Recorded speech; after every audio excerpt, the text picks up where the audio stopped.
Hey everyone, I hope that you're doing well. My name is Suzanne Hamilton. I'm one of the student learning coordinators and academic coaches here at Arcadia University. So today I just want to talk to you a little bit about study skills. So this is our workshop that we usually do on study skills. So some of the features of it you'll see kind of work better if there's people, in person, following along and participating, but I still think that you'll get a lot out of it. So here we go. So, next slide. What do you do to study? So maybe that's something that you want to think about to yourself while you're watching this. What are some things that you currently do to study? Hopefully you do study. If you don't, that's okay. You'll learn some new ways to do that today. So when we talk about studying, there's active versus passive studying. So passive studying is simply looking at information or reading the material. So rereading notes, copying notes word for word, highlighting, mindlessly highlighting the textbook. This is passive studying. What we want though is active studying. So active studying is taking in information and actively doing something with it. So you're interacting with the material. So that's summarizing, rewriting, creating connections, anything that kind of gets you thinking about the material in a new way.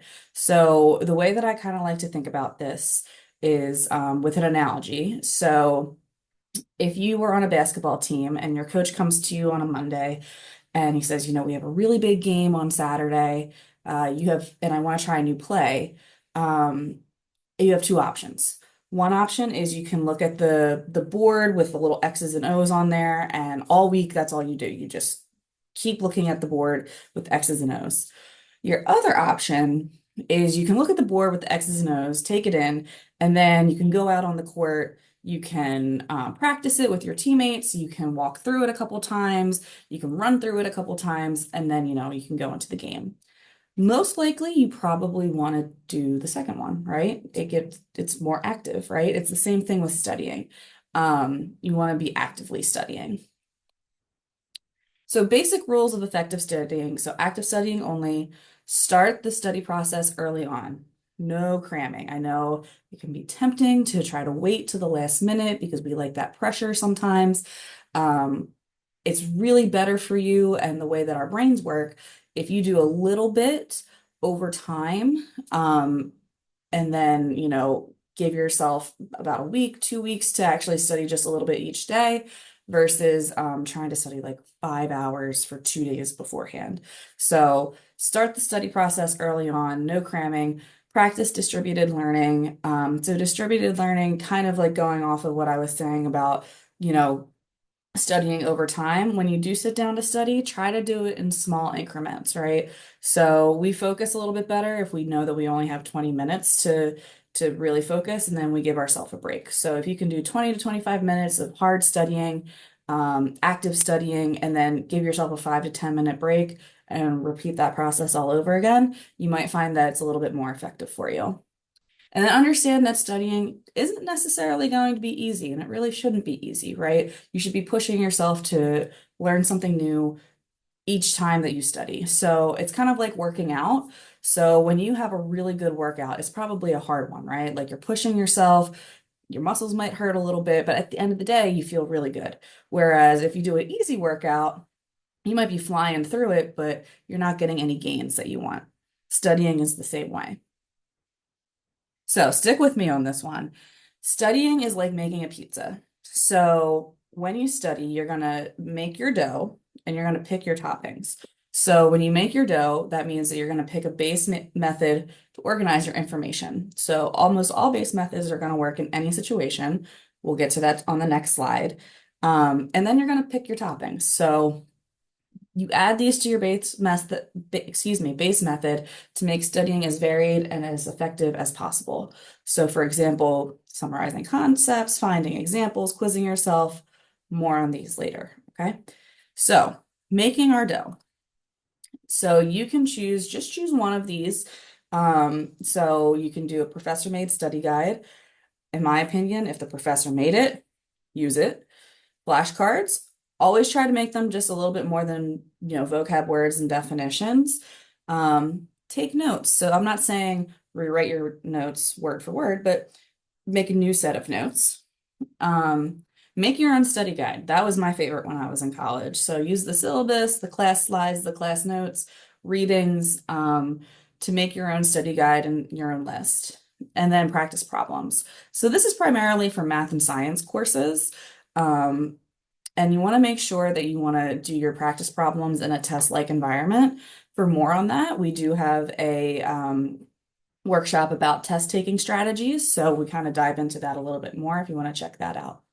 So we're picking one, and then we're gonna pick our toppings and add our toppings. So summarizing it, so condense the information and always, always, always put it in your own words. That forces you to really think about it. We want to explain it. Try to think of the why when you're explaining something. Find examples. This is a really, really helpful one. So opt for real world examples when possible. If the concept is tricky, try to find two. So when we talk about real world examples, a lot of times if you can relate it to something within your own life, you're gonna, probably remember it a little bit better. Map it out. Mapping it out can be really, really helpful. So using symbols, arrows, color coding, just connecting that information together. Adding images and diagrams, so you can add them to your notes on Quizlet. I'm pretty sure you can add them to your, flashcard. This is especially helpful for classes like anatomy and physiology when you have to identify different muscle groups, different bones, things like that. Jumble it up. So when you are reviewing the material, make sure that you do it in a different order every single time. That way you're not memorizing the order in which you know, the information comes. You're actually like jumbling it up and you're remembering it for what it actually is. And then quiz yourself. So that kind of goes with jumbling it up when you quiz yourself. But try to say or write things down from memory, go through your base strategy, and force yourself to say the information without looking. And a bonus thing to do is think about how this information might look on an exam and how an exam question might look. And again, we have a workshop on test taking, and we kind of go through this a little bit more. Okay. So you might be thinking like, yep, this is great. Like I'll pick a base method. I will add all my different toppings. But like, what do I actually study? Like what material should I study? How do I know what to do? So check the syllabus. So look at the class schedule and see the topics and the chapters that were scheduled for the week leading up to the exam. That's usually a pretty safe bet of what's going to be on the exam. Look at your lecture notes and slides. Important topics will usually be the title of the slides or like the top bullet point, and bolded words. And then go through the readings. So I won't get too in the weeds with this, but a good way to just, go through a textbook or for like a hefty reading is read the summary in the beginning or the end of the chapter. That way you're giving yourself a little bit of a roadmap. You know what you're looking for as you go through and skim. Go through and write down just the bolded words and concepts. So you're going to make a list of just those bolded words, concepts, or headers and subheadings. And then go back, skim through, and just look for those bolded words, concepts, headings, and subheadings, and write them down in your notes. That way it's a little bit more pointed and a little bit more directed when you're reading the textbook. Okay, so we have a couple scenarios for you to think about. So scenario number one, you have a history exam exactly 1 week from today. The exam will cover 3 chapters from both the lectures and the readings, and your angel of a professor provided the class with a study guide. How will you study? So remember, you have your dough, right? You're gonna make your dough. So pick one of these base methods to do, and then you're gonna add your toppings, as many toppings as you want. So something for a history class, you could kind of do a couple different options here. You could do a professor-made study guide. You can make your own study guide. You could do flashcards. You could take notes. Practice problems probably won't be the best option here. Personally, if the professor made it, like I said, I would use it. And in this situation, your professor did. So use that professor-made study guide. And then it's probably a good idea to summarize the historical events that happened, explain it in your own words. Maybe you want to map it out, like you can make a timeline since it's a history class. So you have a lot of different options that you can do with that professor-made study guide. Hopefully that makes sense. Um, Scenario number two, and I won't go through every single scenario. You can think about these on your own. Just pause the video. You have a math exam in 2 days, and you just decided to start studying now. Tisk tisk, you should have started earlier, but it happens. It will cover 4 chapters, and you're unable to use a calculator on the test. How will you study? So again, we have our options here. And finally, scenario number three, you have a sociology exam in 5 days. Your professor has been a bit mysterious about what will be on the exam and has not answered any questions about it. It happens, right? Sometimes we have these professors. How will you study? So next slide. Just have our pizza making kit here.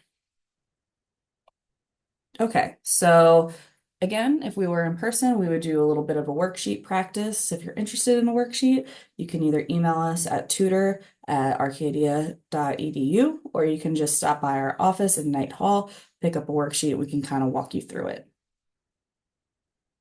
Okay, so in conclusion, we want to start studying early. We want to actively engage with the material by creating new connections, right? So we're starting early, we're not cramming, we're active studying. And remember that studying should be somewhat challenging. So try not to get down on yourself. If you push yourself, it's going to feel great in the long run. And then that is it. So if you have any questions, again, you can contact us or stop by our office.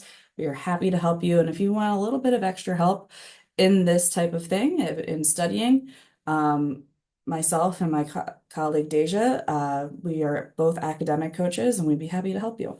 So thanks. Bye-bye.